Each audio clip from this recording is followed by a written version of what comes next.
I imagine that right now you're feeling a bit like Alice, tumbling down the rabbit hole. Let me tell you why you're here. You're here because you know something. What you know you can't explain, but you feel it. You felt it your entire life. That there's something wrong with the world. You don't know what it is, but it's there, like a splinter in your mind, driving you mad. It is this feeling that has brought you to me. This is your last chance. After this, there is no turning back. You take the blue pill, the story ends. You wake up in your bed and believe whatever you want to. You take the red pill, you stay in Wonderland, and I show you how deep the rabbit hole goes. All I'm offering is the truth, nothing more. For we are opposed around the world by a monolithic and ruthless conspiracy that relies primarily on covert means for expanding its sphere of influence, on infiltration instead of invasion, on subversion instead of elections, on intimidation instead of free choice, on guerrillas by night instead of armies by day. It is a system which has conscripted vast human and material resources into the building of a tightly knit, highly efficient machine that combines military, diplomatic, intelligence, economic, scientific, and political operations. Its preparations are concealed, not published. Its mistakes are buried, not headlined. Its dissenters are silenced, not praised. No expenditure is questioned, no rumor is printed, no secret is revealed. But I am asking your help in the tremendous task of informing and alerting the American people. And now, welcome to another episode of Down the Rabbit Hole. Here's your host from federaljack.com. It's Popeye. Ladies and gentlemen, welcome to another live edition. It is Tuesday, December 10th, 2013. Welcome back, everybody. Welcome back, welcome back, welcome back. Let's get right into a few things I want to discuss. Before I get into this stack of things, I want to, because I will get sidetracked and I'll forget about this, so I might as well mention it now. Otherwise, I will forget. Again, on the front of federaljack.com, there is now a new widget on the right side. It's got a picture of Judith Vary Baker's book, Me and Lee. It's right on the front there underneath the, in fact, let me look so I can give you an accurate, it's, right underneath the show widget and the donate PayPal widget up there, and above the visitor map, you'll see Judith Vary Baker's book. If you click on it, it brings you to the book sale page. If you go there, you have only 3 options that I added in the button. I guess I could add more, and maybe I'll make it a bigger. I'll let people go order up to 5 at once, I guess, because people have ordered 3 so far at once. But right now the options are 1, 2, or 3 books, and you just pick whatever one you want, and you click on it, and then you hit pay, and it takes you to the PayPal thing, and it's all secure. It's all through PayPal. Once it's done, make sure you put in a shipping address, a proper shipping address with a name and everything, and the order will be sent out. You'll be notified and everything. Excuse me, my throat's dry tonight. Anyway, the order will be shipped out within a few days. All the books are signed already by Judith. Again, they're all dated to November 22nd, 2013. They are from the 50th anniversary of the JFK assassination. And they're $30, as it says on there, and shipping included. So it ends up being the same price as the cover price of the book, which is $25. But shipping's included, and it's a signed edition. So there's a limited amount of them, and I had 3 boxes, and I've got about 2 left, a little over 2 left. I already went through, and the week I've been back, week and a half I've been back, I went through almost an entire box already. People are buying them up as Christmas gifts, from what I understand. I've been told that people are purchasing them, and they're going to give them out to avid book readers in the family. Some of them not familiar, perhaps, with Judith and her story at all. Some perhaps not even conspiracy-oriented readers, but readers that like politics, stuff like that. So I'm interested to see how that works out. Anyway, I've only got about, like I said, a little over 2 boxes of books left. So once they're gone, they're gone. I mean, afterwards you can order her book from Trine Day, but these are autographed editions that you can't get from Trine Day. So if you want them, and it ends up being the same amount of money, and the money goes to Judith. It's not like I ripped her off or anything. If you want, you can hit her up on Facebook, and she'll tell you the same thing. She knows all about it. It's actually at her request. I'm helping her out. So anybody who wants them, go to federaljack.com. Right up at the top under the store, in the header, you'll see a little store tab. Click on it, or you can just hover over it, and it'll don't click on it. Just hover over it. It's easier. Brings the drop-down menu down, and you just click on it says special JFK 50th limited edition version of Me and Lee, something to that effect. Click on that, or just go right to the front page. That's why I made it the widget, because it's easier for people to see. Go right to the front page, click on it, bam, brings you to the order page. And as I said, every order that I get, I will include a Truth Frequency Radio bumper sticker. So if you order a book, and if you order 2 books, I'll give you 2 bumper stickers. You order 3 books, I'll give you 3 bumper stickers. So that way, I figure if you're ordering multiple books, you're probably going to give the book out as a gift. You can give them the bumper sticker as a gift too. Perhaps they'll put it on their car, maybe they won't, but at least it spreads the word about Truth Frequency. And I just mailed out 11 envelopes the other day. A bunch of people already got their Truth Frequency Radio bumper stickers. I put it on Facebook that if anybody wanted a free copy, to send me a self-addressed stamp envelope to my P.O. box, the Federal Jack P.O. box, and I would mail them out. And I sent out 11 of them. So all of you, I know a couple people already got them, but those are the closer people here in Florida. Any of you that are expecting them, they will get to you within the next, I would say, 3-4 days probably. So just keep an eye out for those. And again, anybody that wants a free sticker, I know you guys can go over to Truth Frequency. And I think Chris has the thing up on the website. You can just go there and click it, and I think you can order one right from Liberty Stickers. But I did have a large stack that Chris had given me because I wanted to give some out. I have a few left. In fact, maybe if I have time, I don't know how much time I'll have, but maybe during the week I'll do an open phone line show where I open the phone lines because I like talking to you guys. It's not. I know I seem anti-social when I don't open. Listen, man, I can't pronounce words tonight. My throat is dry, by the way. I have no idea why. Perhaps because I was around dust and everything all day because I was cleaning and getting ready to be laid up next week when I have surgery. So that's probably why my throat's a little dry tonight. So forgive the throat clearing. I'll try to keep that down to a minimum because I know it's annoying. I only usually do it to be sarcastic, but now I'm actually doing it to not be sarcastic. Anyway, yeah, so I want to open up the phone lines more and talk to you all. I just don't do it as much because I get so involved in giving out information or interviewing people. I don't like when I have a guest on. I admittedly do not like to open the phone lines and like have my guests interact with the listeners, and because a lot of times when you do that, you open up yourself to them asking the guest a question that has nothing to do with what you're talking about, and it kind of derails the show, and it's just I don't like that. So it's easier. I mean, if the guests, I do ask the guest questions that the listeners that you guys want to ask.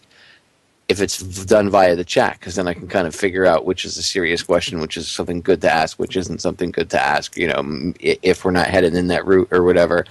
And usually works out really well. Anyway, I do want to open up the phone lines more to all of you and just talk to you all and pick your brains. I would love to hear from the listeners. I do it from time to time. I just, it is a fault of mine, I guess you could say. I forget to do so. I just get so enthralled and caught up in what I do and giving you guys info.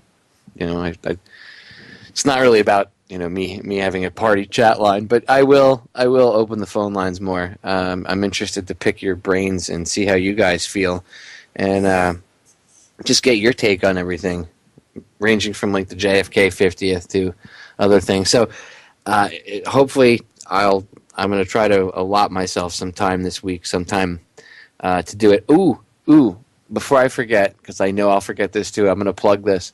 tomorrow night, my good buddy, good friend of mine, Sherry Feister, is coming back on. For those of you that don't know who she is, she's an author, but she's also a retired CSI. And she's going to be coming on tomorrow to talk about the JFK assassination.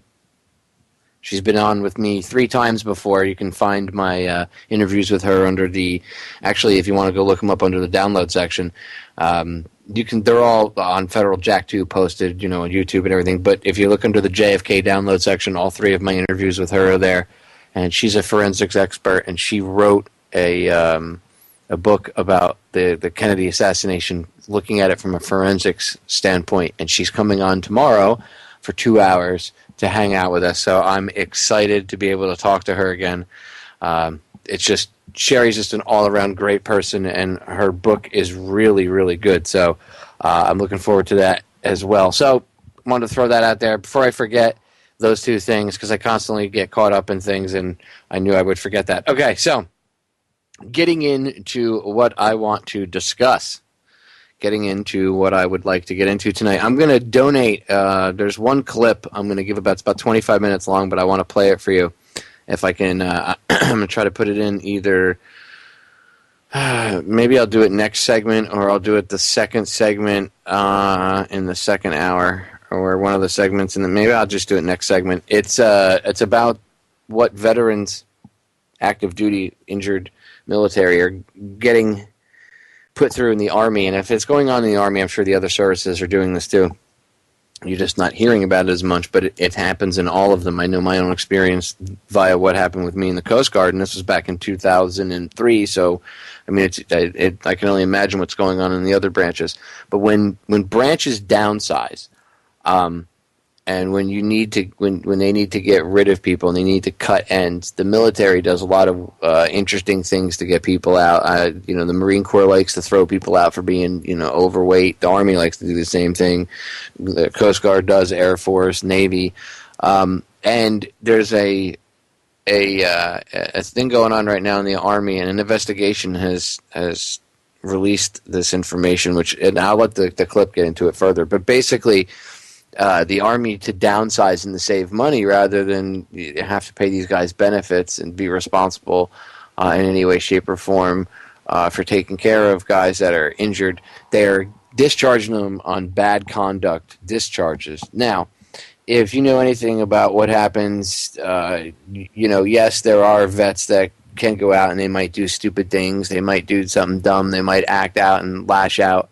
But a lot of times that's because they are not given the proper help, and it's not always, oh my God, they have a mental case. A lot of it is just like someone that lashes out. If they weren't a veteran and they weren't given help and they were put in the same situation, they would act the same way. It's not easy, okay, to go through what these guys go through. They get injured. And then while they're waiting, because the Army's kind of weird, all the 5 branches are different the way they handle their wounded veterans. They're not really veterans, because at that point they're not, well, okay, they are veterans, but anyway, they're still active duty. They're and not to confuse you guys, I'll just use veterans as a term to describe people that are out and, not in the military anymore, and then active duty to say, who's still in. So right now, active duty guys who are waiting to be transitioned out. They're in these transition units, these warrior transition units they're called, and they're just utterly abused in these warrior transition units. They're just treated like total garbage by the Army. And a lot of these guys end up getting in trouble, doing something stupid. And these guys, their higher-ups, they're already looking for any reason to go after them and fry them. And long story short, they end up doing something dumb, whatever, and they get bad conduct discharge. Or they'll get a bad conduct discharge, and perhaps the charges could be bogus and stem from nothing. But they get bad conduct discharges anyway. The point is they discharge them because then they're not responsible for them. Medically, they don't have to take care of them. They don't have to, and here's the big thing: if they get a bad conduct discharge, then they can't get benefits. They're not eligible for medical benefits. So that slims down. The Army at the end of the year can then say to whatever number crunching bureaucrat idiot in Washington, look, we contributed less this year than the Air Force or the Marines or the Coast Guard or the Navy. We contributed less, amount of veterans, money-wise, blah, blah, blah, blah, blah. Because that's what it always ends up being about, is money. And after all, when you sign up at MEPS, when you sign that dotted line on the bottom of that form there, that's a contract. People don't realize this, but in that contract, and I signed this willingly knowing this, because I wanted to go in, but at least I knew. I mean, I was, whatever, you could say I was stupid for doing it, you can make fun of me, you could attack me. The point is, I knew, at least I understood what I was doing. There's a lot of people that don't understand what they're doing when they sign that. They just think it's some sort of legal form that they have to sign. It's a contract. The government now owns you. Owns you. It says it in the contract. When you sign said contract, you're agreeing to said conditions. You just gave yourself up to the federal government. Oh, but they'll take care of me. No, they won't. The military doesn't take care of you. That's why you're used and abused. When they're done with you, they want to slim down their belts, you're thrown away. See, when you go in, you're given this idea that's pumped into your head that your time in the service is golden, and it's the propaganda they pump into your head, but they get you to feel that you're gonna, you could be anything. I could be an Army Ranger, I could be a sniper, I could be whatever, I could pilot helicopters or drive a tank. And they get you to think and always think career-wise. So they always constantly have you in that mode where you think that that's going to be your career. And then for whatever reason, at the drop of a hat, they need to save a couple bucks, you're out. Sometimes it's through weight, and once they get through all the fatties, then they'll go through. Well, first they start with the old ones. Once they get through the old and the retirees, they go for the fatties. Once the fatties are gone, they start to find the disciplinary cases and stuff like that. Usually, it's a combination of going after all three at the same time, but eventually they run out, and then they start to cut for other reasons. That's when they really have to start stuff. And what happens is it comes down from the higher ups on down, and then blah blah blah blah blah. So anyway. Coming in from break, I'll set it up. You know what I'll do? I'll play it next. Let me see. We'll have enough time, right? Yeah, we will. Okay, so next segment, what I'll do is when we come back from break, as soon as we bring it back in, I'll just come in and say, hey guys, we're back from break. All right, let's get right to the clip, and then I'll just play the clip and let it play for the segment. Because it's important that you guys hear this story. And I mean, I can sit here and talk to you guys about it, but I want you to hear the information about the investigation that was done. And I'm not promoting democracy now. I don't agree with everything Amy Goodman does or says. And I think she's a bit of a sellout. But at least when it comes to veterans stuff and veterans issues, I don't see anybody else talking about it. Not so much even in the alternative media, although Democracy Now! Is kind of Anyway, they did a good job with this, so I want you guys to hear it. So I'll play that next segment. Anyway, before we get into that, I want to shift gears for a second, and I want to play a clip that just utterly infuriated me when I heard about this today. It's a story, completely different thing. It's got nothing to do with veterans. It's got everything to do with the pussification of this country and just the total retardation of zero tolerance policies. Okay? And if you saw the Facebook or Twitter advertising for the show tonight, then I'm sure this is one of the things that you wanted to hear about. The zero tolerance retardation policies that these schools have are just utterly ridiculous. Okay? Utterly ridiculous. Utterly. Just, zero tolerance is stupid. It does not work, no matter what you're using it in. And so, I can't think of a situation where people could say, oh, it works with this or that. No, every case is different. It's a case-by-case basis. I'm sorry, zero tolerance. I can't think of one case where it's made anything better. In fact, schools, drug policies, anything like that, it makes things worse. One size umbrella, one size fits all type policies do not work. Period. Period. One-size-fits-all policies do not work at all. When was the last time you went to the store? Okay, short guys. When was the last time you went to the store and bought a pair of one-size-fits-all gloves? Or socks? Do they really fit you? Those one-size-fits-all? Do the socks made for a guy that's 6 foot tall really fit the guy that's 5'5"? No. Do the gloves? No. Always a little bit of room left in the fingers, right? Always just a little bit. Kind of annoying. Can't grab stuff. You look at other people, oh, they can grab stuff, right? Unless you get gloves that are, perhaps medium to large. You don't need extra large gloves, perhaps, right? Because those one-size-fits-all gloves wouldn't even fit the Hulk. Right? Well, why would we...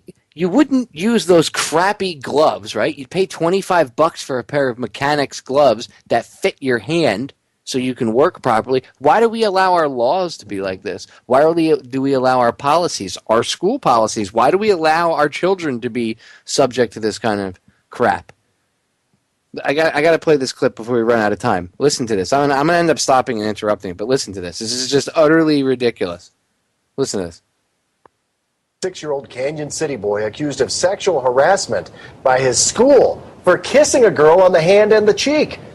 Well, his mother, his name, by the way, Hunter, his mother says it is simple childhood crush right here we're talking about, and the school is just taking this whole thing too far. Hunter's been suspended before for roughhousing and kissing the same girl on the cheek.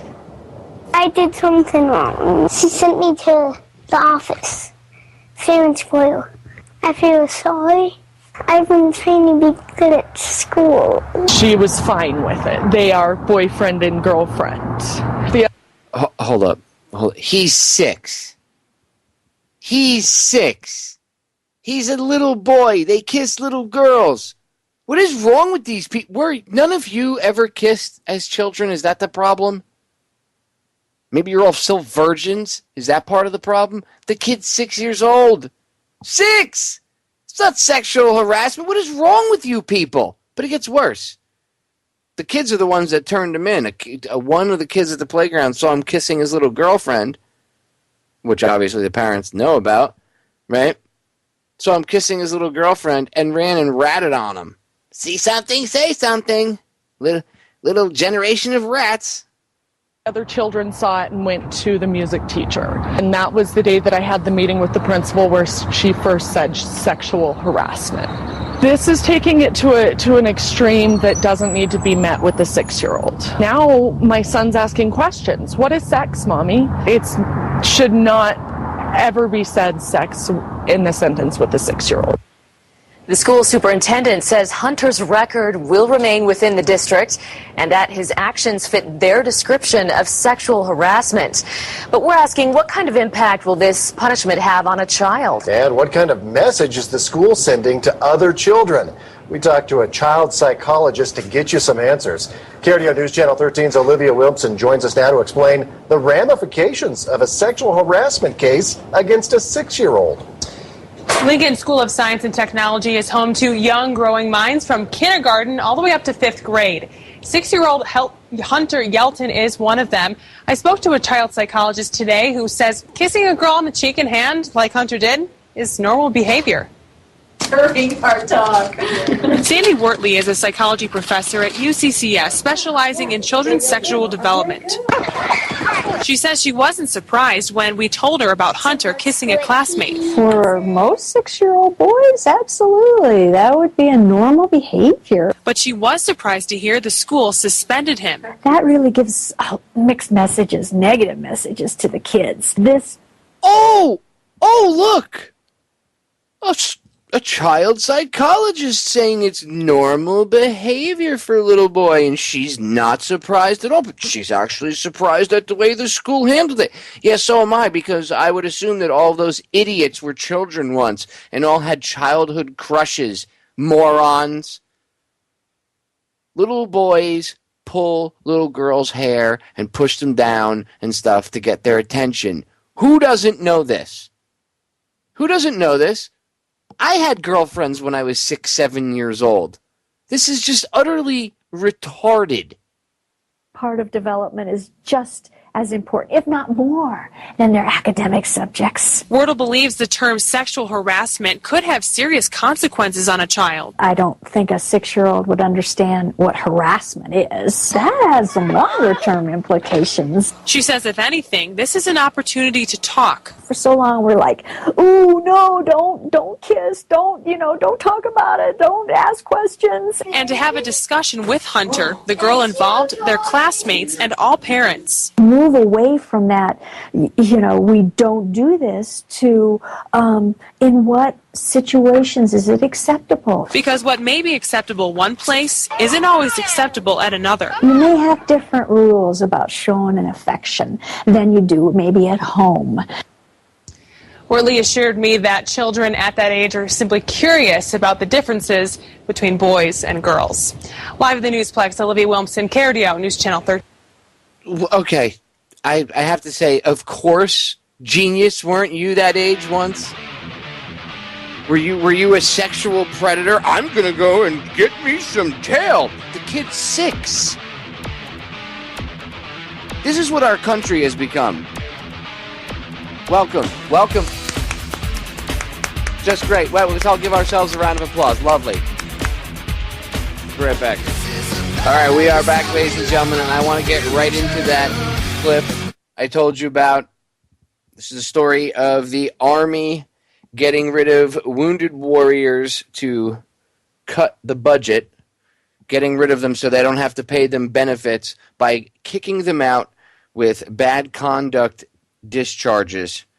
It's a 3-part report that was just released in the past few days, and I want you guys to hear. It's a 25-minute clip, so sit back and listen, and in an hour or two I got a bunch of other things for you. So here we go. We turn now to a major new investigation that reveals how, after the longest period of war in American history, the number of soldiers being discharged for misconduct is at its highest rate in recent times. Many of the soldiers are wounded veterans who served multiple tours of duty. When they are kicked out, they lose their medical care and other benefits for life. A 3-part series published this week by the Colorado Gazette features the story of several such veterans, including Army Sergeant Gerald Jensen, who had the lower half of his face shattered by an IED in Iraq. After it was reconstructed, he then redeployed to serve in Afghanistan, where he was injured again. When he got home, he faced a less than honorable discharge after he tested positive for the drug amphetamine. He asked to be retested, saying his many Army prescriptions might be to blame.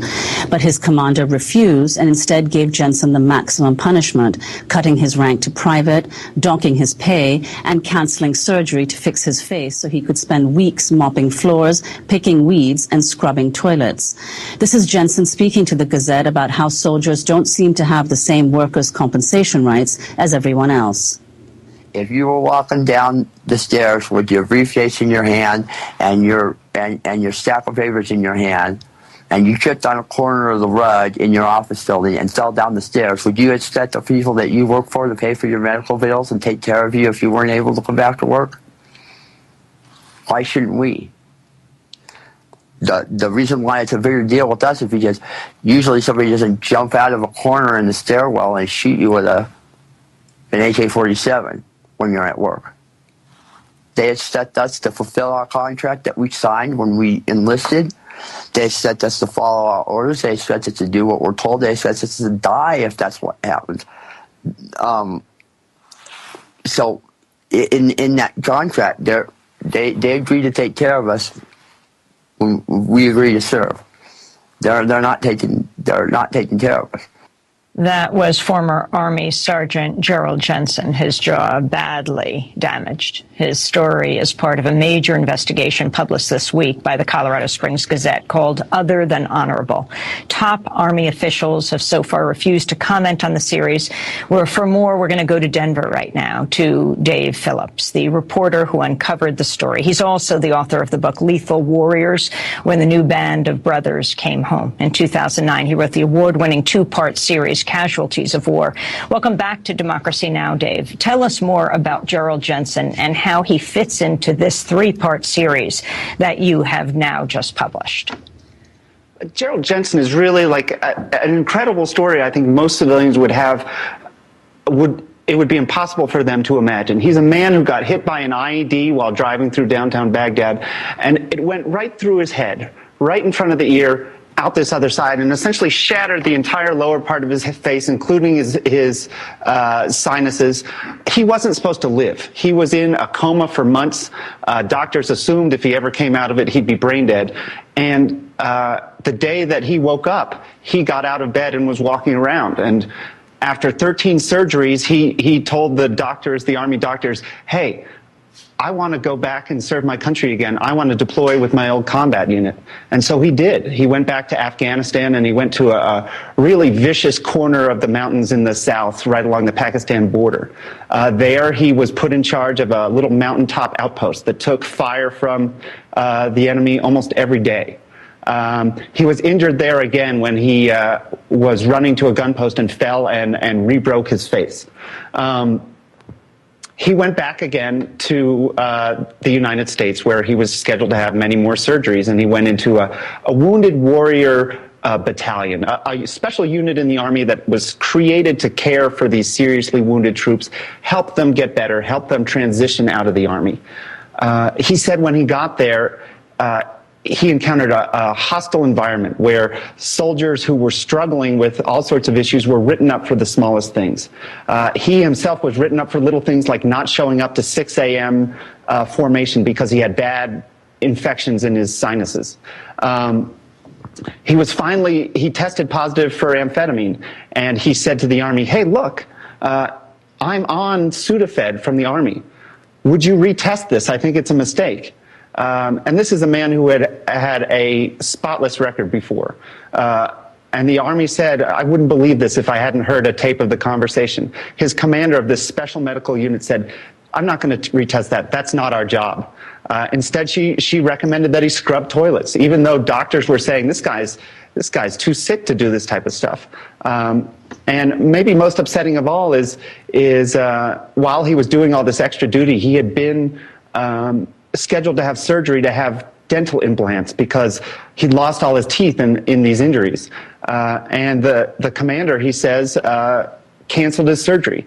And to this day, he has no teeth. So let's go back to Gerald Jensen, here describing his encounters in Fort Carson's warrior transition with sergeants who had never deployed before and who treated the wounded harshly. And the extra duty I was assigned was pulling weeds, peanut syrup buds, scrubbing toilets, mopping floors, sweeping floors, scrubbing stairs, and cleaning the barracks, things like this. And when I told him, this is violating my profile, it's making me worse, it's making my injuries hurt worse, I was having to take more pain medication I was being prescribed by the doctors. I was told to man up. I was told that this wasn't, they had taken great lengths to determine whether or not my profile said that I could do these things or not, and that they had come to the terms that my profile wasn't being violated by doing these things. And I asked them, I said, well, okay, to pull a weed, what do you have to do, bend over to pick it up, pull it? Because it says no bending in my profile. And I can't squat either because it says no squatting. And I can't crawl on my hands and knees to do it because it says no crawling. And they said, no, you can do it. Man up. Just do it. Dave Phillips, that was Gerald Jensen. Can you tell us what happened to him, where he is now, and also how you came across this story initially? Well, Gerald Jensen's unit recommended for him for an other than honorable discharge. What that would mean is that even though he has serious medical issues, he would lose all benefits from the VA. Now, he could technically apply and appeal to the VA to try and get those benefits back, but that process can take years, and oftentimes it's not successful. So really, they were sort of cutting him off and casting him out. He is obviously a fighter, a person who is going to get knocked down and get back up again. And so he decided that he was going to do everything he could to keep that from happening. And what it took was going to generals far above anyone at Fort Carson and saying, look what they're doing to me after what I did for the country. You have to stop this. And finally, at the last minute, they did, and they medically retired him. But, you know, there's a lot of people whose wounds aren't as obvious or who aren't able to stand up for themselves where that doesn't happen. They're just cast out. And how did you come across the story initially? You know, this all started when we started seeing more and more soldiers in the jail in El Paso County. And I went to see one of them, and the Army had literally pulled him out of a psychiatric hospital against his will and driven him directly to the jail. And I thought to myself, my God, what are they doing? What's going on there? And so I started asking around to people that work with veterans closely, and they started connecting me with some of these people who were being thrown out even though they had multiple tours, even though they had obvious injuries, even though, at least from a civilian point of view, their misconduct was relatively minor, considering their sacrifice. And so we really wanted to make sure that some of these stories were told. So let's turn to another of the veterans you profiled in your series, Cash Alvaro, who talks about how he struggled with PTSD since returning from Afghanistan in 2010, when he was labeled by his Army unit as a malingerer and thrown out for misconduct. Battle buddies, we've seen things, we've been through things that's never going to leave your mind. It's always going to be there. Losing, close friends, people you used to, hang out with, people you trained with, they're not going to be here. And just, they come back and have someone tell you, oh, you're just acting out. Oh, you're just looking for sympathy. And, most people just don't understand. And not everybody, if you have a strong heart, that's good. It's good. But there's people in the world that don't. You lose somebody and it'll break you. And you lose 11 people, it's going to break you. You come over, you deploy with all these people, you expect to go home with all these people. And if I make it another year, 2 years, 3 years, I'm fine with that. If I make it till next week, I'm fine with that too. So I just want to know every soldier that puts up with it and fights that battle, that there's always going to be, we'll rest one day. That was wounded veteran Cash Alvaro. The Colorado Springs Gazette's Dave Phillips spoke with him again recently. This time he was in the emergency room in Colorado Springs on April 26th after having a seizure, blurred vision, and numbness in his leg. Alvaro said his problems started shortly after he was injured by a roadside bomb in Afghanistan in 2009. What happened? I had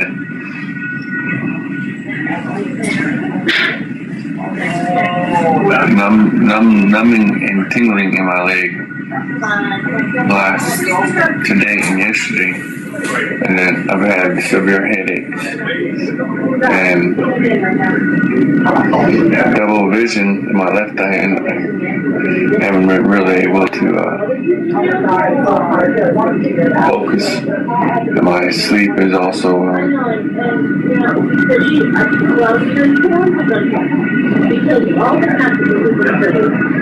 I can't sleep at night very much. Only a couple hours.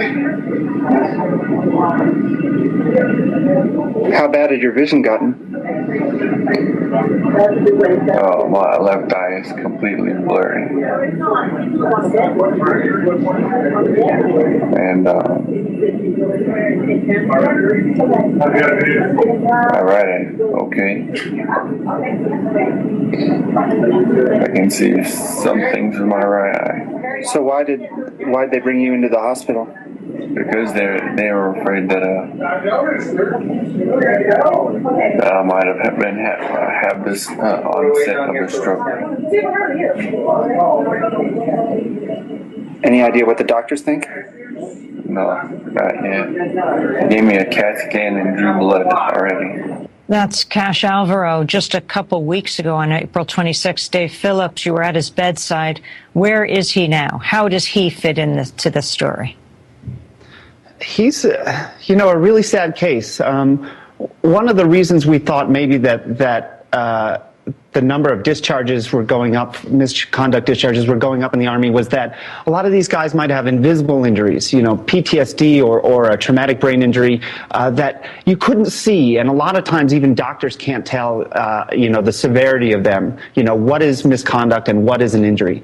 But Alvaro had a documented blast injury. Afterwards, he started suffering regular seizures, headaches, heart spasms. And his unit kicked him out anyway for minor stuff. They thought he was, quote unquote, a dirtbag, a liar, and they didn't like him. And it didn't matter that he was seriously injured. They kicked him out, and they kicked him out in a way that kept him from getting benefits for the rest of his life. So, you kick out a 22-year-old kid who is having seizures regularly. He can't work. He can't get unemployment.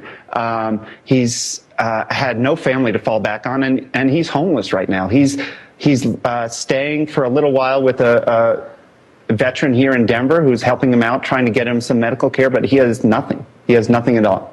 I want to ask you about an email obtained by the Gazette that shows Fort Carson's legal advice on kicking out wounded soldiers. It reads, quote, "If you're dealing with these kinds of cases, we recommend that you seriously consider preferring charges and offering Chapter 10s to get the soldiers out quickly. I think it's time to start teaching these kinds of soldiers a lesson. Now you just have to make sure that the offenses would qualify for a Chapter 10. Just because a soldier is pending court-martial does not necessarily qualify the accused to a Chapter 10. It has to be an offense punishable with punitive discharge plus other limitations." Dave Phillips, can you talk about the significance of Chapter 10 as against Chapter 14 and what it means when soldiers are discharged with a Chapter 10? Yeah, it's a lot of Army jargon, but let me cut through it and explain it as simply as I can. Most people get kicked out of the Army if they're going to get kicked out for misconduct through something called Chapter 14. And all that means is it's that the chapter, the regulation in the Army regulations is number 14. And Congress a few years ago put safeguards in place that say, hey, if you're going to kick someone out through Chapter 14 and you think they might have PTSD or a TBI, there needs to be all sorts of additional evaluation. And if it's shown that there might be a possibility of connecting the misbehavior with the injury, you can't kick them out. You've got to medically retire them. Well, that's problematic for an Army unit that wants to kick out a soldier who might have these issues because it takes a lot of time. It can take months or even over a year, and it might not be successful. So that what they found out is they could use this back door called Chapter 10. Chapter 10 is a regulation that says, hey, if you've been court-martialed, if you're facing prison time from the Army, you can volunteer as a soldier to say, I will resign from the Army if you don't prosecute me. And it was supposed to be a win-win. The Army doesn't have to prosecute cases it might not want to. The soldier can get out of a possible trial and going to jail, and they both walk away. The soldier loses his benefits. What they started doing, what this email says is, hey, Chapter 10 skips all this medical review because it's voluntary. And so what you should do is take these soldiers that you would normally just kick out and tell them, we're going to court-martial you, we're going to put you in jail unless you sign this Chapter 10. And what we found is after that email was written at Fort Carson, the number of Chapter 10s there went up like 300%. And Alvaro was one of these. He had only done minor misconduct, showing up late. He stole a BlackBerry that didn't belong to him. He went AWOL for a few weeks. But when they got him, they threw him in jail, and they kept him there for a month, and then they said, look, if you sign this paper, you'll get out of jail. And he did. What they didn't tell him is that he would also lose his benefits for the rest of his life. Let's hear from another soldier you interviewed for your Other Than Honorable series. This is the 3-tour Special Forces Sergeant Paul Sassy, who the Army diagnosed with PTSD. He sat in solitary confinement without charge for months after assaulting his wife and 2 military police officers. You spoke to him while he was in jail, Dave. I was at the top of my game. I gave everything, and then as soon as my PTSD started getting really bad, they just gave up on me. It's quicker and it's easier just to kick guys out, and then have the jails get filled up with them. I've done 3 deployments for this country, and this is the things I get. I get assaulted by guards. I don't get to even talk to my children. No, I'm not saying what happened was right, but I don't know what happened. And I'm trying to get in a treatment program to make sure that never ever happens again. And the Army is denying me the ability to go to a treatment program. So that is 3-tour Special Forces Sergeant Paul Sassy. In 2012, he's diagnosed with PTSD. Doctors give him a mix of contraindicated drugs that make him manic, you report, Dave. And a few weeks later, he slams his wife's head against their Jeep until she's covered in blood. Take it from there and what has happened to him, what has happened to her. Well, it's a long time coming because Paul Sassy was blown up in Iraq, hit by a roadside bomb in 2007. And he was having what we would probably recognize now as classic symptoms of both a brain injury and PTSD. When he came back from that deployment and he went to the doctors asking for help, he said, I can't sleep. I'm having nightmares. I can't sleep. I can't concentrate. They diagnosed him instead with attention deficit disorder and a sleep disorder, and they gave him ADD medicine during the day, and they gave him sleep medicine to make him sleep at night, and they never addressed the issues, and they just, he kept deploying after that, and things grew worse. When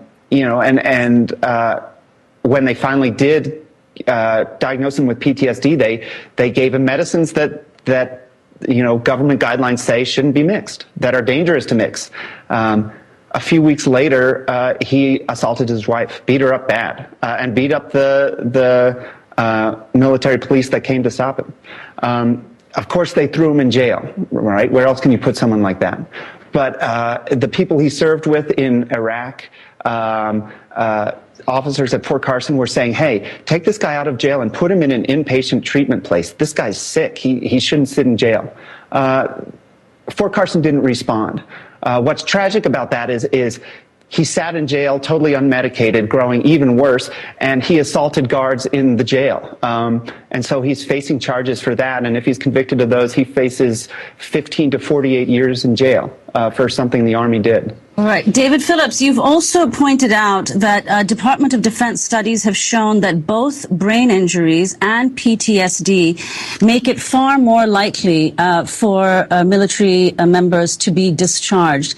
Can you explain what you found out about why that's the case, and if there's any link between the military's difficulty in identifying mental illness in general, which may also have something to do with the increase in the level of suicides? Yeah, there's been studies, numerous studies, both by the Department of the Defense and by civilian researchers that say people with brain injuries, people with repeated deployments, people with PTSD are much more likely to run into all sorts of trouble, whether it's a misconduct discharge, whether it's divorce, whether it's substance abuse, whether it's being arrested in the civilian world. And I don't think anyone disputes that. Where the Army runs into trouble is the people that are often trying to make the initial decision of what is misconduct and what is an injury. They're trained as junior officers meant to lead Army units. They're not mental health experts. They're not brain injury experts. And so it's really hard. There's no definitive way to say this is an injury and this is misconduct. And so a lot of times, or at least sometimes we know, people make the wrong decision. But do these soldiers, do they have some kind of medical examination, or is it just their superiors in the military who examine them and determine whether they have there is more and more examination of these guys. They get examined when they come home from deployments, 3 months after that, 6 months after that, 9 months after that. The staff of behavioral health clinics in the Army has ballooned in the last few years. But there's also a backlash to that. Leaders can look at people who go to and use these medical resources as fakers, as people that want to get out of work and go to appointments, as people who are trying to bilk the Army of benefits.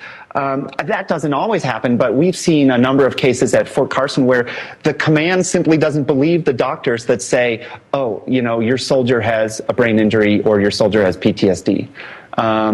And so David, they go after them anyway. As we wrap up, just this issue that you in sum find in this remarkable three-part series, more soldiers being discharged for misconduct than at any time in recent history. The feeling you get from this piece, the military sends these guys off to war, men and women, and now doesn't want to pay for them being taken care of, to do with sequester, to do with downsizing.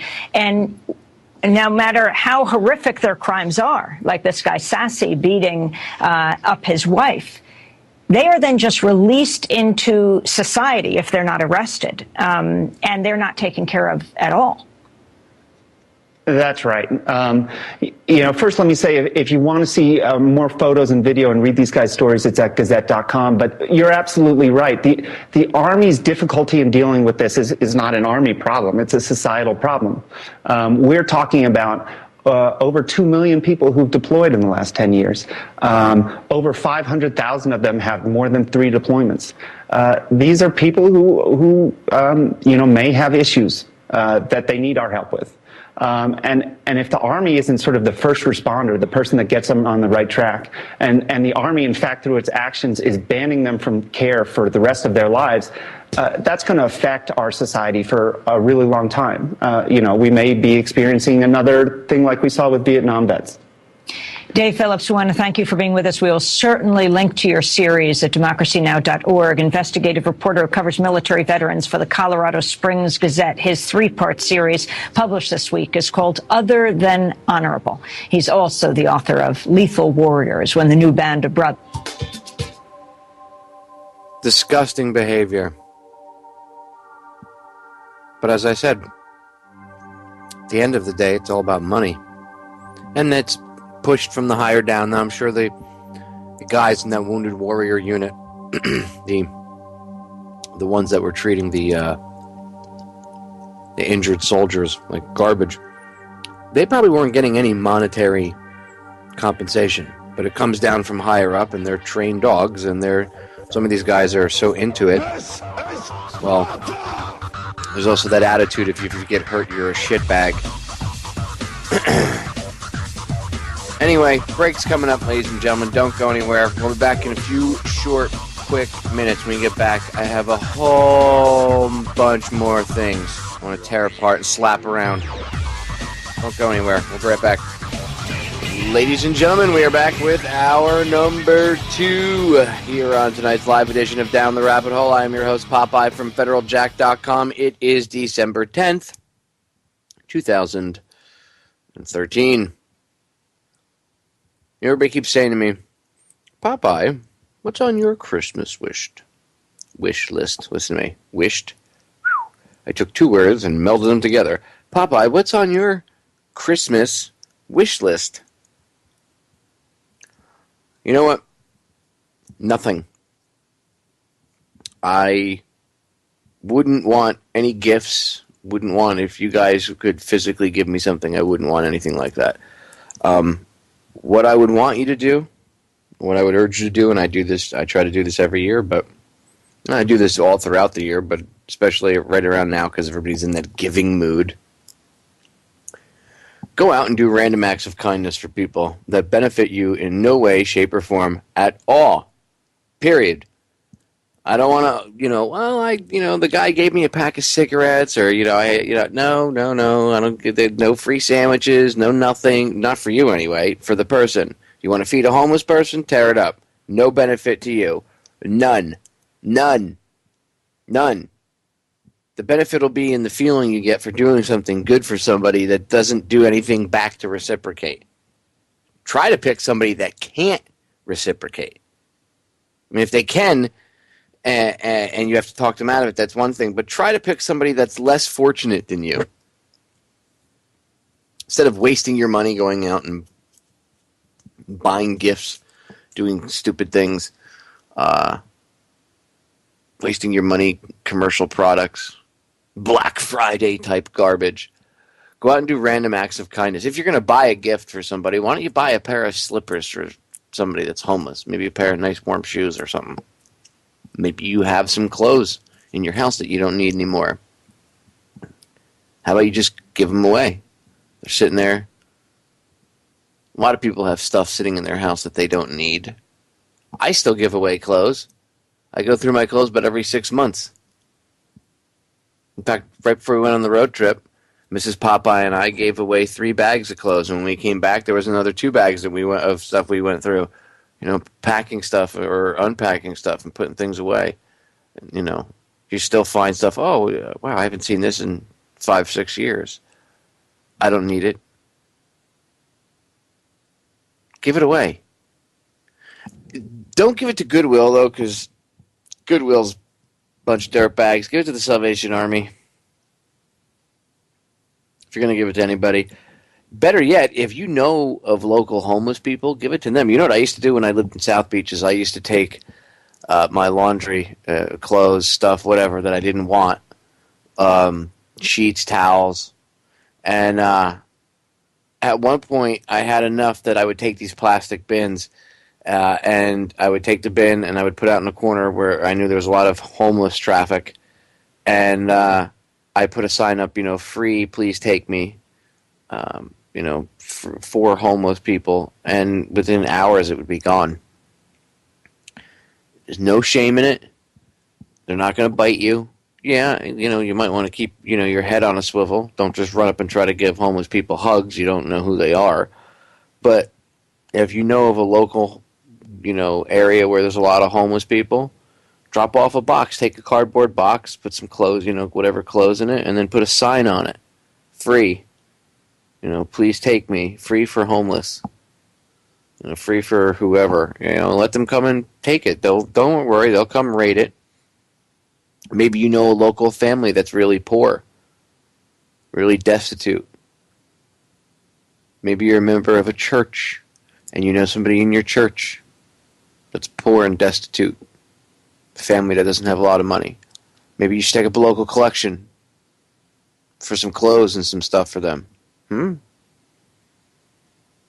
Go do random acts of kindness for people that benefit you in no way, shape, or form. That's how we should harness this energy out there that people have right now, this giving spirit, this kindness, this love. I know a lot of people want to bash Christmas and say, oh, it's a pagan holiday. It is. Jesus Christ wasn't born on December 25th. Let's get that straight. Okay? It was a pagan holiday that was merged with Christianity. Reasons to it, I don't even need to get into it right now. The whole show on Christmas. The point is, during this time of year, people seem to, even if it's only for a few hours, find themselves to be able to get in touch with this, the good side, we'll say. This feeling of caring, even if it's only for a minute. We should harness that and do something good with it.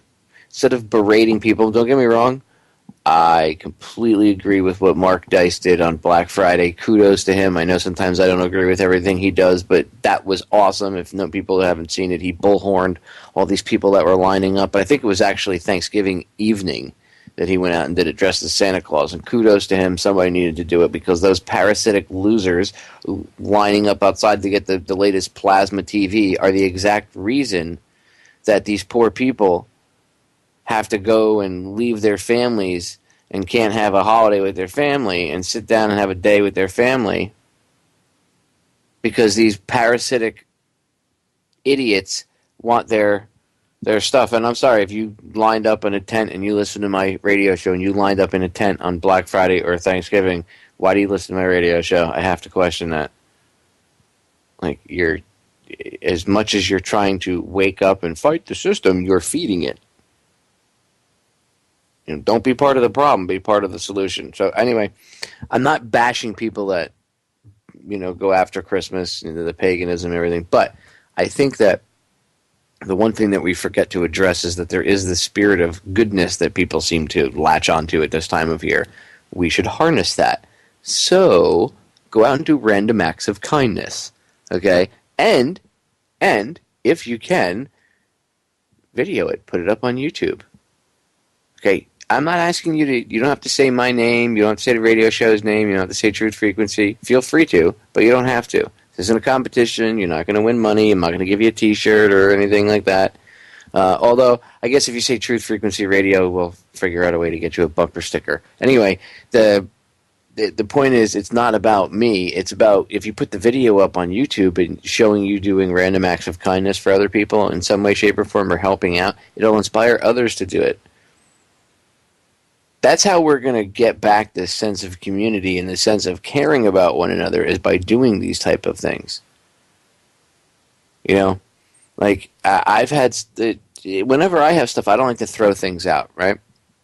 So years ago when I had the first surgery that I had on one of my ankles to repair it, I was in a wheelchair for about a month and a half. And afterwards, I had this wheelchair sitting around, and it was taking up space. And I could have thrown it out easily, just chucked it and gotten rid of it. But I decided to hold on to it until I could find somebody that could use it. And lo and behold, the next apartment that I moved into, there was a convalescent home right across the street. And they had these old, decrepit, horrific wheelchairs. And they were trying to take care of these people, and they had these old, crappy wheelchairs. And here I had this brand spanking new, maybe a year or two old, banged up a little bit from me having it and then sitting in my apartment, but nonetheless still better than what they had. So I gave it to them. They wanted me to fill out a form so I could have all this tax money off because no, just take it. That's the kind of attitude we have to have. Like, if you have clothes and they don't fit you and you don't wear them, bag them up and give them to somebody who could use them. Don't ask them for money. Don't expect a pat in the back. Don't do it for a pat in the back either. Don't do it for an attaboy. Just do it because it's the right thing to do. If we had that kind of attitude in this country more, things would be so different. And even it's not just this country that's bad USA, and the rest of the world is sunshine and rainbows and unicorns, yay. No, it's not like that. Everybody needs to latch onto that idea. And it sounds so utopian and so easy, and people go, but it's so hard. But it's not. We make it hard for ourselves. All of our own hurdles we create for ourselves, especially when right off the bat, when you try to tell people this and they turn around and go, oh yeah, but that's only in a perfect world, but in the real world. Well, that's why it's like that in the real world, because you're creating that reality right now.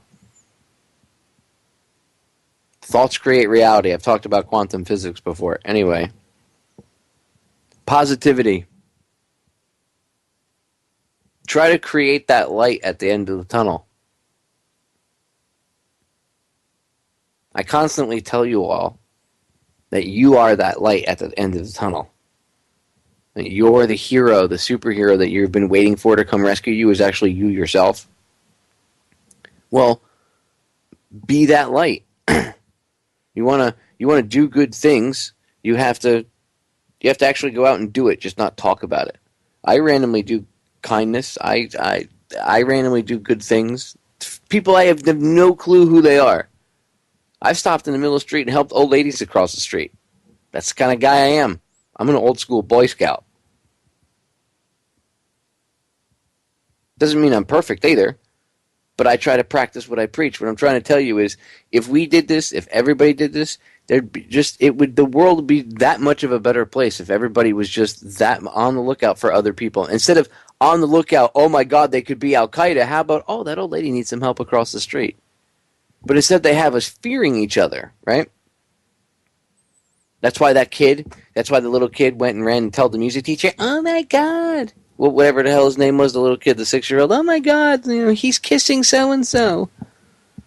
And the teacher, oh my God, he's got to get out of here. He's a sexual harassment. Oh my God. I digress. Those teachers are idiots. But you see what they're teaching the kids? The kids aren't looking at each other and having normal kid thoughts. Right? Like, oh, you know, Becky and so-and-so or whoever kissing. Oh, No. It's, oh my God, he's kissing. I must run and tell a teacher. That's bad. They're teaching us to look at each other and judge each other from the time we're little. They're not teaching us to like look at each other and just learn from each other and just appreciate each other for our differences and things like that. They're teaching us to be afraid of each other. They're teaching us to, oh my God, you could be a terrorist. Are you a patriot? Do you like guns? So stupid.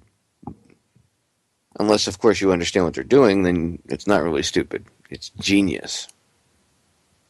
They're taking over the country very slowly. In order to do that, you have to change the way people think, and they're doing that very effectively. So in order to combat that, in order to combat one of the basics of their methods of separation, which is you're afraid of Johnny, and Johnny's afraid of Jack, and Jack's afraid of Jill, and Jill's afraid of Jane.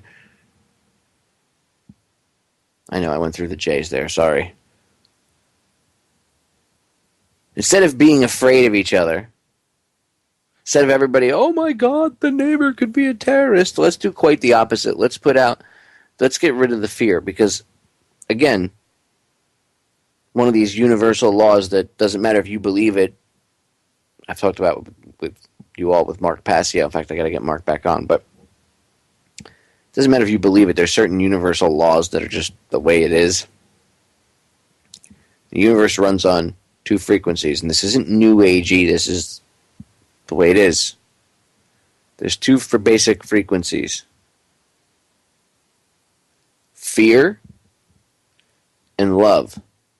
So the opposite of love is not hate. That's a misconception. It's one of the ways you're controlled. If you don't know how things work, you can't have any understanding of how to use it or how it's out of whack if it is out of whack. So, love is not the opposite of hate. And I should actually say hate is not the opposite of love. Fear is the opposite of love. The hate comes from the fear. It's a byproduct of it, whether the fear is justified or not. But it's love and fear. Two very simple concepts. These frequencies. And it's constant fear. Turn on TV, fear, fear, fear, fear, fear, fear, fear, fear, fear, fear, fear, fear, fear. Doesn't matter what it's about. Terrorists, asteroids, aliens, China, Korea, Russia, the boogeyman. Doesn't matter. Your next door neighbor. Fear for fear, fear, fear, fear, fear. Any channel. Doesn't you pick on CNN, CBS, Fox News, the MSNBC. Doesn't matter. You could spin around and throw a dart and let it land on any major news channel, and you turn it on, and it'll be fear for fear, fear, fear, fear, fear. It's all I hear when I turn on the TV. I don't have cable. When I click on the internet version of the TV, if I find a YouTube video or something where someone might post something up from the mainstream, when I turn it on, all I hear is fear for fear, fear, fear, fear, fear, fear, fear, fear for fear, fear, fear, fear, fear. Fear, fear, fear, fear, fear, fear, fear, fear, fear. It almost sounds like the Swedish chef. Fear, fear, fear, fear, fear, fear, fear, fear, fear, fear, fear. Except I understand what they're actually saying. Fear, fear, fear, fear. So, I want to combat that. The only proper way to combat that fear, fear, fear, fear, fear, fear, fear, fear, is to get you guys to understand that it's done to control you. And I could sit here and I've done it before. I could go off about why they use it to control you and blah, blah, blah, blah, blah. And get into the details. It's very simple. When you're afraid, you don't make rational decisions. Okay? And I've mentioned Dr. Bruce Lipton before, fight or flight. Go look into it, okay? And I might even dive deeper into it in a second. But this constant fear, fear, fear, fear, fear, fear, it gets us to be afraid of even our next door neighbor. You don't want to talk to him. And you're right, maybe your next door neighbor could be Jeffrey Dahmer. But that's the other thing. These like TV shows about crime and true crime and killers and rapists and all this other stuff and the forensics and all this crap scares the living crap out of people. And again, you start looking at people differently. Trust me, I've watched the shows. I get it. I understand what happens. It's not like I'm superhuman and I don't understand, what happens, and I'm giving you this commentary from some sort of perspective that's never experienced any of this stuff, right? But that fear, again, media is one of the ways they control, but that fear is always there. So they get you to distrust your neighbor, they get you to distrust everybody around you, and you disconnect. Once you're disconnected, you are alone. When you're alone and you don't have a support group, you're all on your own. Now, many people can handle that. Many people cannot. And even if you can handle it, after a while, depending on circumstances, things that could happen to you, perhaps circumstances are controlled for a certain reason. The point is, after a while, that can beat you down. And it's much easier to control you and manipulate you if you're by yourself and you're cut off from the rest of the world around you. Now, yeah, you might physically walk amongst the other people, but are you really connected to them? When you walk around, do you look people in the eyes? I do, but sometimes I don't, only because people end up taking me the wrong way and it starts fights. So sometimes if I know, I just have this feeling I've been able to master it, so I try not to get myself in trouble. But yes, I look people in the eyes. Okay, it's something my mother taught me. The drill instructors tried to beat it out of me, but it didn't work. So I like to stare people in the eyes when I speak to them. When I'm walking around, I like to look. And I notice when I look around, people don't look at each other. They're looking down at their phones, they're looking down at the floor, looking at the ceiling, they're looking at the walls. They won't look at each other. And if they do look at each other, they look away. Everybody's afraid to make eye contact. Everybody's afraid to talk to each other. I purposely go out of my way to try to make small talk with people. My dad does the same thing. He's very friendly to people. He tries to talk to people in the store. And you know what? There are some people that are just, they don't want to talk. And I don't randomly walk up to just, obviously you have to figure out who, what situation you could make small talk in, or what situation somebody might just be an a-hole. But even after a while, we have to approach those people too and try to make conversation and break that ice, right? Break the barrier. Break the ice, as they would say. That's what we need to do. We need to stop being afraid of one another. So the only solution I could offer to that, physical solution, is to start to put positivity out there. I could sit there and tell you could pray and wish and blah, blah, blah. None of that's going to do anything. Physical solution to the problem is that you go out and you have to start emanating the love vibe. It's hard in this world. It's hard to feel that feeling, that motivation to go out and do something good for somebody. I don't want you to do it when you feel the urge to do it. I want you to do it when you feel like total crap and you don't want to do anything for anybody and you want to be selfish. That's when I want you to do it. When it's hard, when it's not easy. I don't want you to pick the easy chance to do it. I want you to pick the hard one. And believe me, anything I'm asking you to do, or I'm challenging you, not really asking you, I'm challenging you to do it, is nothing I haven't challenged myself to do. I do random acts of kindness. I just don't come on air and tell you guys what I do during the course of the day. That doesn't mean I'm a saint. I don't think I'm Jesus Christ and I walk on water or anything like that. But I do things for people. I do nice things for people. I help people out. I just don't come on air and talk about it. Because I don't do it to come on air and tell you guys how awesome I am because I just helped somebody out. I do it because it's the right thing to do. Now, if we could all adopt that attitude, things would change. It really would. I've met, my road trip, it recharged me a little bit. Not that I was losing my faith in humanity, but after you do this for a while, you get beat down, you get a little burned out, you get tired. And the one thing my road trip did for me was I got a chance to see people, especially when you're in South Florida, the East Coast here, always the same type of attitude. I got a chance to get out of Florida, and I just got a chance to get away from what I was used to, and I got a chance to unplug, and I got a chance to meet genuinely good people. In Dallas at the conference, when I was in New Orleans, I got to meet genuinely good people and spend time with these people, break bread with some of them. Genuinely good people. Some of them famous researchers, some of them listeners to the radio show, some of them people I just met on the road trip. Genuinely good people. Genuinely good people. One of the things that spurred me about the random acts of kindness, and not that I haven't talked about it before, but one of the things that made me remember it, I guess, was I was thinking about the road trip the other day, and on the way back I needed to get air. Long story short, I get gas, I get air. And while I'm there, there was a line of cars waiting to get air. And I thought it was everybody knew each other, and I was at the tail end of this line. And there was this one lady that she was kind of directing everything and helping people, and if they didn't understand how to use the hose. Turns out she wasn't even from the state. She was just somebody she had waited to get air, and she had gotten air, and she had noticed that a bunch of the people in line were having problems, like this lady she was helping that had pulled up behind her. So she ended up guiding people in and out of the little spot to get the air and helping them put air. She was a bus driver. She wasn't even from the state. But here she was helping people. She had no clue. It was freezing cold. She's standing out there with this relatively thin jacket, helping people. And it wasn't one person. She even offered to help me, and I was like, oh, I'm cool. So what she did was, while I was walking around the car, rather than me pulling the hose out and having to deal with it, and I didn't even realize it, she had pulled the hose out and given me a whole bunch of slack, so I didn't have to deal with it. I mean, she didn't have to do that.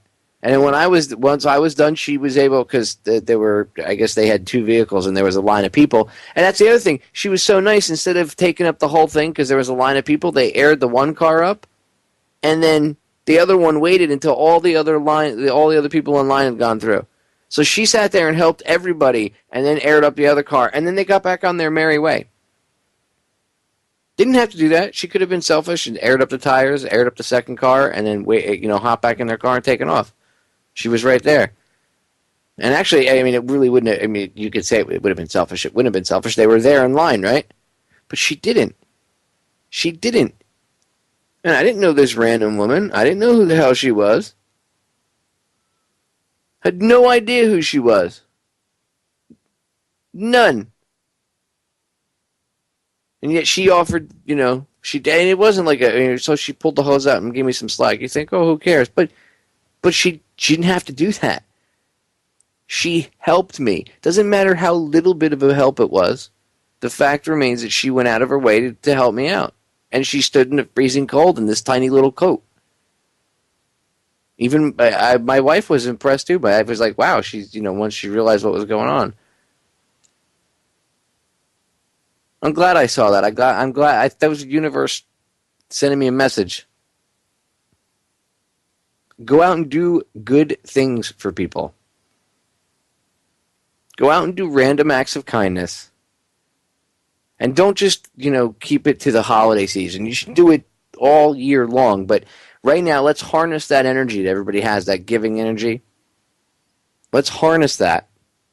Just go out and do random acts of kindness. You see homeless people, give them clothes, buy them some food. Don't bust their balls. Oh, get a job. Just buy them give them some hot food, a cup of coffee, a blanket. Don't expect anything in return. Say, have a good night and walk away. The feeling you get, that'll be all you need in return. We'll be right back. We are back, ladies and gentlemen. Final segment of tonight's live edition. As I said, tomorrow night I'll have Sherry Feister on for 2 hours. We will be getting into the JFK assassination again. Yes, I know. I've been going over it a lot lately, but that's because obviously it was the 50th anniversary, and there's obviously so much evidence to point that it was a conspiracy. Anyway, Forensics 101 with the JFK assassination tomorrow night. I think we're going to be getting into the magic bullet theory and a few other things. You need to go get Sherry's book, and right now I am so horrible I have to look it up on Google because I cannot remember the name of the book. I think it's called Enemy of the Truth, if I remember correctly, but I could be wrong, so let me look up her book really quick. And this is horrific. Yeah, I was right. Ooh, Enemy of the Truth. SherryFeister.com, you can get it at. Just look up Enemy of the Truth or Sherry Feister. It's Feister. Sherry Feister. I promise you won't be sorry. Read the book. It's a forensic look at the JFK assassination. Man, she nails it. She really does. Anyway, she'll be on with me tomorrow night. You'll be able to hear her, so I look forward to being able to chat with her again. She is just a powerhouse of information, and she's just an all-around awesome lady. I really like her. She's cool. So we got that going on tomorrow. Thursday and Friday, I haven't decided what I'm gonna air. I have an interview with Charlotte Iserby, but I have to finish editing it up and everything, and I have to see how much I have to do because, as I told you all, I am having surgery next week. Everybody's been flipping out because I figured I'd let you all know ahead of time so that nobody wondered why I was, kind of on the road for 2 weeks, come back for a week, and then for a week and a half, 2 weeks, and then disappear for a couple days. So I'm not falling off the face of the planet. I have to have surgery, and I need a couple days off to recuperate. Well, it's going to take me a while to recuperate, but I'm going to need a few days off to at least get, back into the swing of things of having enough energy to even get out of bed. It's a pretty, not like an organ moving surgery, but a pretty big surgery nonetheless. They're working on one of my appendages. They're rebuilding one of my ankles, the tendons and stuff. So I'm going to have to learn how to walk and stuff all over again. Yay, fun. I've already been down this road. Anyway, I need a couple days off to deal with that. So Thursday and Friday, I'm not sure what I'm going to air. I'll be live. I just don't know what I'm going to do.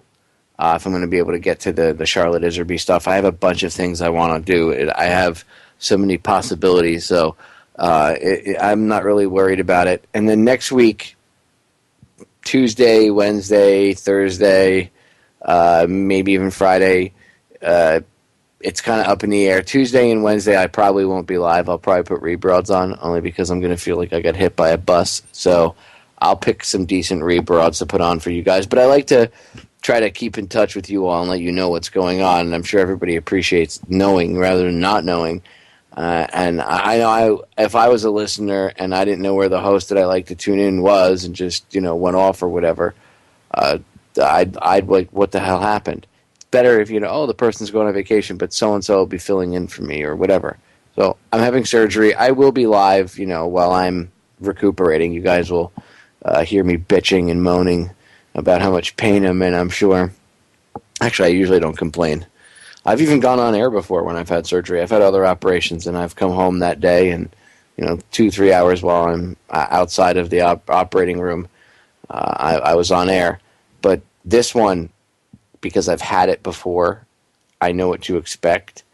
It's a doozy, and it's going to knock me on my ass for a few days. So I don't have any other option but to take a couple days off, even under doctor's orders, and actually even stricter than any doctor's orders, Mrs. Popeye's orders. I need to take a few days off, and I do, because I'm not gonna be in any shape or mind to want to be giving you guys any type of political commentary or any advice or anything, because I'm just gonna be. Like I said, I'm really feeling like I got hit by a bus. So I just want to let you guys know what's going up with that. So that's what we got going on this week and what's coming up next week. And then where we go from there, I still have a few off-air interviews I want to air. Another one with Judith, but that one I got to figure out. Probably going to be a 2-day one because that's like 3.5 hours, but it's all about David Ferry. It's really good stuff. I'm going to release it as a special video with a lot of information, video-wise, pictures and stuff on YouTube, too. So I have to figure out how I'm going to do that one. But like I said, I have one with Charlotte we just did on Common Core. I have one I've never aired with Professor Tracy on Sandy Hook. It's not that I didn't want to. It's just I have to finish editing it. It's another long one. Professor James Tracy. I'm getting him back on live, too. He's coming back on soon. I have so many people that I'm trying to line back up. I'll tell you what, it really screws you up when you've been doing this for like 3 years straight, constantly doing your thing, and then you take 2 weeks off, and it throws you out of your, whatever you want to call it, your rut, whatever, and it throws you out of your practice, and it screws you up. It's taken me a couple days to actually get back into like calling people and scheduling guests and everything. It's been rough. Yeah, unplugging, there's part of me that wants to stay unplugged. Like I was telling Ken Webb on Friday, change the channel. There's part of me that wants to stay unplugged. But no, I know. I got to fight the good fight. I gotta come back from that taste of vacation. As I said, I haven't had any type of unplugging in a very long time. And it wasn't a vacation, but it was away from South Florida. So I guess it was a break for me, and I got a chance to do some conspiracy stuff. And then I did have a few days to myself in New Orleans, so I guess that was kind of a vacation. But I didn't even have a honeymoon with my wife when we got married. You want to talk about a good woman? She puts up with a lot of crap. Mrs. Popeye rocks, okay? Just so you guys know, she sacrifices a lot for you all. She really does. We didn't even have a honeymoon when we got married because I was doing this stuff before we got married. And, I've been with her 8 years, and I've been doing this since 2007. So we were dating when I first started doing this. And I didn't not have a honeymoon because of this. But there was a few factors. But yeah, she puts up with a lot of stuff. So kudos to Mrs. Popeye. I have to throw that out there. So, final segment. I want to get into two things. One of them, I posted this up on Federal Jack. I had Gwen Caldwell on, talking about Native people's issues a couple weeks ago. Actually, it was the beginning of November. It was the 8th now. I just put it up in the archive on YouTube, and I posted on Federal Jack. But I wanted to bring this up. I just posted it. Cherokee Nation Principal Chief declares state of emergency. And the reason why he did that was that way it opens them up to any type of aid, or at least being able to ask for some sort of aid, whether it be food, blankets, whatever, because they need it. They are up the creek without a paddle right now. The Cherokee Nation, we've talked about how, when Gwen was on, I talked about how it's, these reservations, they're very poor. Things are different than in the cities, in the outside areas. And a lot of these people, they're if they're in these almost third world, type conditions, and they get 8 inches to a foot of snow, some of these people don't have heat. They're freezing. So go over to federaljack.com. Look at it's up in the featured article section right on the front. Cherokee Nation Principal Chief declares state of emergency. And at the bottom of the article, there's a link to see the whole thing. That's the source. And then you can, there's a link in there to see more of his full statement and the release about, I guess, the press release, and them asking for help. And if you know anybody that can help out, if you know anybody, big clothing drives, whatever, maybe somebody knows somebody in the Salvation Army, maybe Salvation Army gets a ton of donation of clothes. I know I give a ton of clothes to them and stuff. Maybe we can get some of these clothes. Maybe somebody can put together a clothes drive for the Cherokee Nation, and we can get this stuff shipped out there somehow. We can get in touch with somebody out there, on the reservation, that they can be a point of contact. That there's got to be something that we can do. Okay, don't wait for the government, because the government ain't going to help these people, and they've been screwed over enough. Let's do the right thing and try to get some warm clothes to some people that could use it. Who cares if they're Native American or if they're, whatever. It doesn't matter. Don't do it because of that. Do it because they're a fellow human being in need. That's why we should be doing stuff. If we start doing things on that level, by the way, again, because it's a fellow human being in need, not because, it's a black guy that needs my help, or it's a white person that needs my help, or it's a Native American. No. It's another human being. That could be you. That could be your mother, your brother, your father, your sister, your cousin, whoever. Help them. Anyway, Cherokee Nation Principal Chief declares state of emergency. They need, they need. I know they need clothes, basically, and food, and I mean, there's the list of things they actually could use is even longer than that, but they could use some help. So, do what you can, please. And again, I'm not going to be like George Bush and tell you to send your cash, because that's not going to do anything. Send water, send the blankets. Don't just send cash. Sending cash doesn't always help. Anyway. Okay, final thing I want to play for you guys tonight. It's from this, it's a piece of audio from this segment they do over on RT. This guy, once a week, does this thing called The Truth Seeker. And this one's about the American education system. And not only is it dead last in the rankings of educational systems in the world, according to this new report, but also the American education system is turning into a mini penal system with all the cops and all the other weird crap that goes on. So it's about 11 and a half, 12 minutes. Let's listen to this clip. Why are America's children being ranked last place in class? Coming up. Well, Common Core has something to do with that. I have to stop interrupting. Here we go. Shocking findings in latest school research. The effects of zero tolerance. And the sordid profession. Hundreds of thousands of college students are being forced to.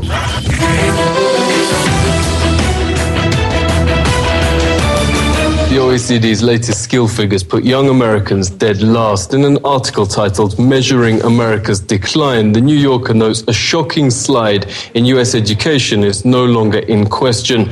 In reading, The New York Times writes Hong Kong and Russia are top, while Finland's first at numeracy, the most highly valued skill in the workforce. America's not just lagging, but, quote, dead last, and by a long way. In literacy, it's beaten to last place by Italy. In problem solving, it's topped by every single advanced industrialized country. The New York Times writes, while Obama's, quote, nation building in Afghanistan, funding new schools and teachers, all across America, school budgets are being cut and teachers fired. War spending has more than doubled since 9/11, going to places like Afghanistan, Iraq, and now arming Al-Qaeda in Syria. Pentagon claims it takes just 5% of your tax. But economics professor Jürgen Brau discovered vast expenditures from military debt repayment to veterans affairs, nuclear weapons, and many, many other direct war costs that taxpayers are unknowingly paying for. Brau found an astonishing 68 cents of your every tax dollar now goes on foreign wars. The education of a new generation of Americans gets 5. Professor Peter Kuznick's co-author of The Untold History of the United States with Hollywood director Oliver Stone. Professor Kuznick joins us. It's great to see you. What happens in states that choose war over school spending? The thing that threatens the United States more than terrorism, more than anything really, is the failure of our educational system. It's the worst of both worlds. They have the debt and they don't have the education. What's going to happen to the U.S. is what's happening already. The United States is declining. You know, our Untold History Project is dedicated to burying this myth of exceptionalism. We think it's noxious. Obnoxious and noxious both. You know, it's dangerous for Americans to think that they're God's gift to humanity. Yeah, what worries you about the direction America's schools are going in? One of the things the United States was exceptional in a negative way is to have these armed guards and metal detectors, and in some states they want to arm the teachers. U.S. education itself's now, quote, militarized and criminalized. Razor wires, surveillance cameras, gun-toting security guards and militarized officers with police dogs roam the grounds. ABC reports they're breaking girls' arms unprovoked.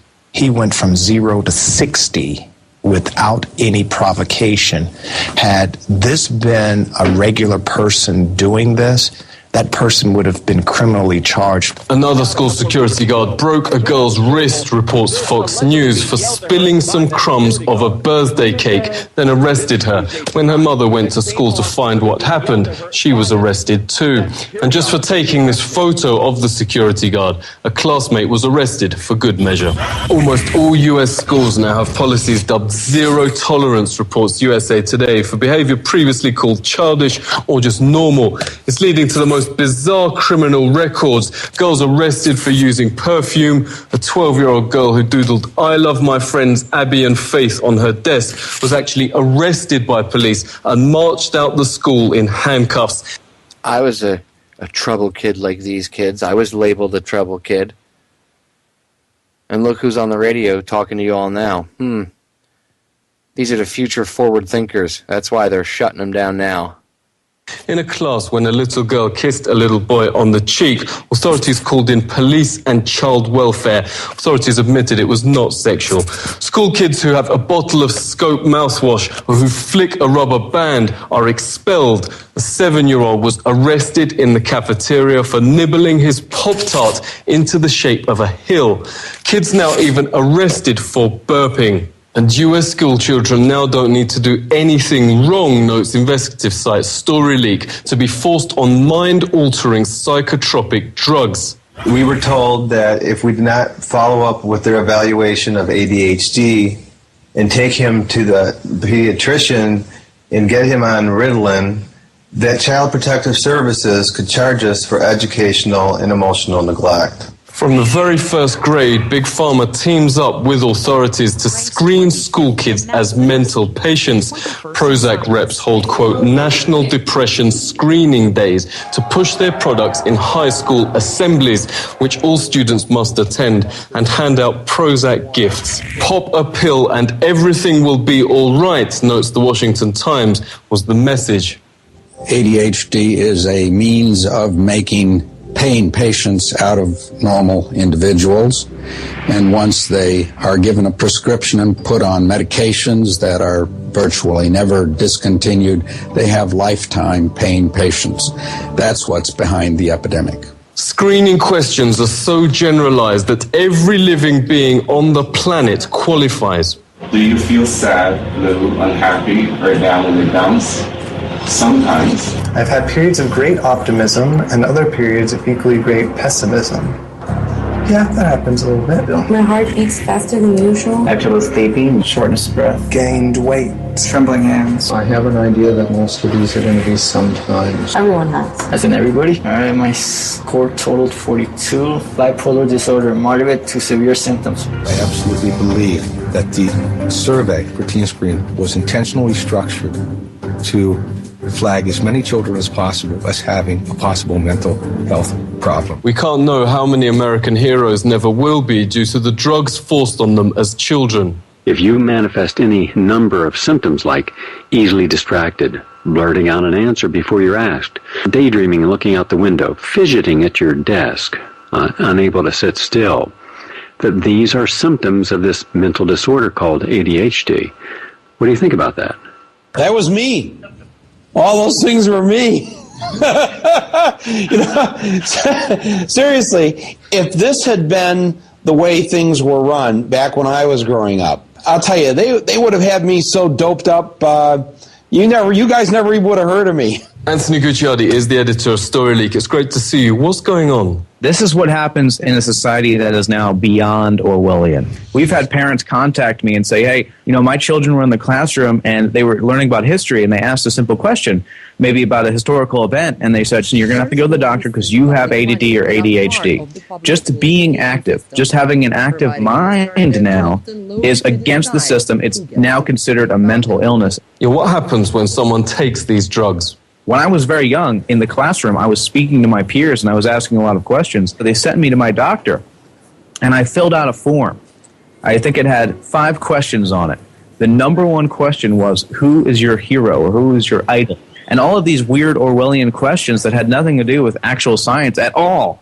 It was all your, opinion. And then the doctor came in and said, yeah, he likes to listen to music and all this rock music and stuff. I think he probably has ADHD, and he prescribed me pills that I need to take every single day. And when I took them, I felt like a complete zombie.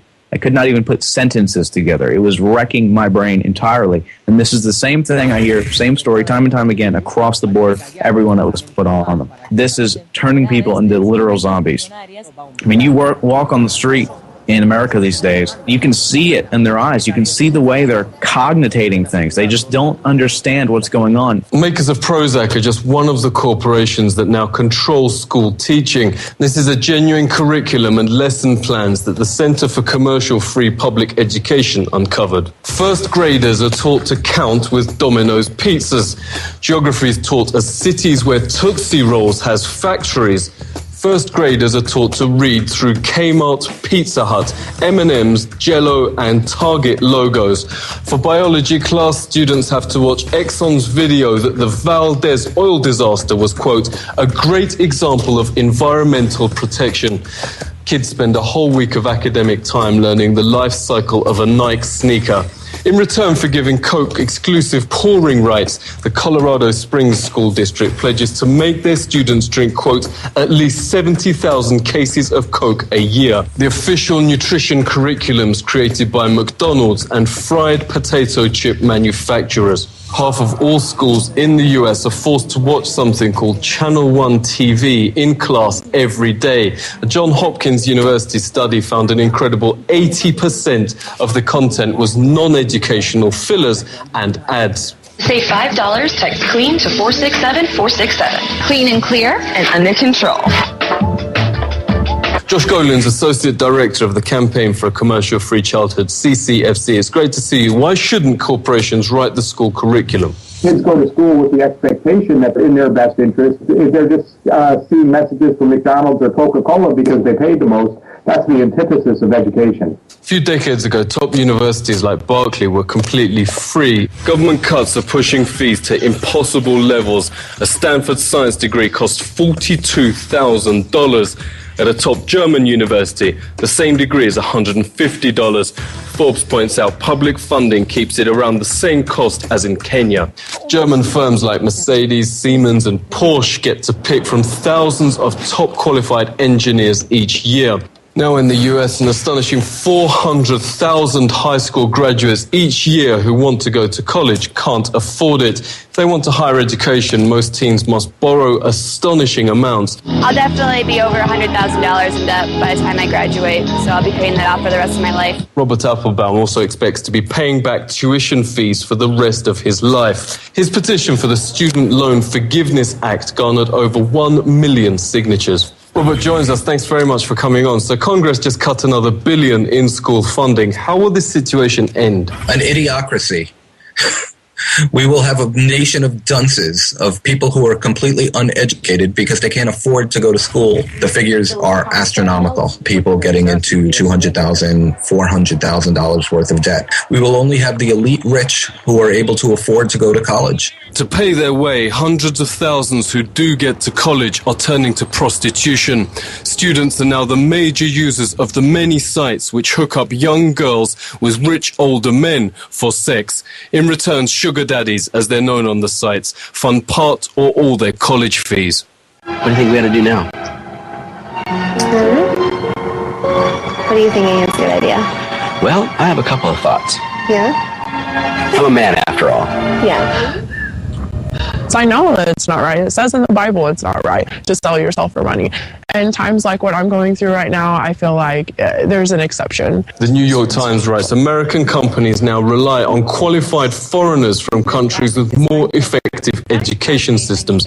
The US is actually now, quote, staking the nation's future on a steady stream of skill from abroad. American exceptionalism is regularly invoked by Barack Obama and other members of the establishment. The New York Times writes their speeches often claim the US workforce is, quote, the best in the world.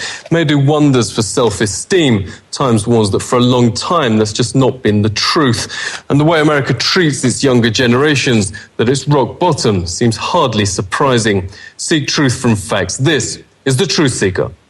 There you go, ladies and gentlemen. He's correct. All the information that you just heard is factual.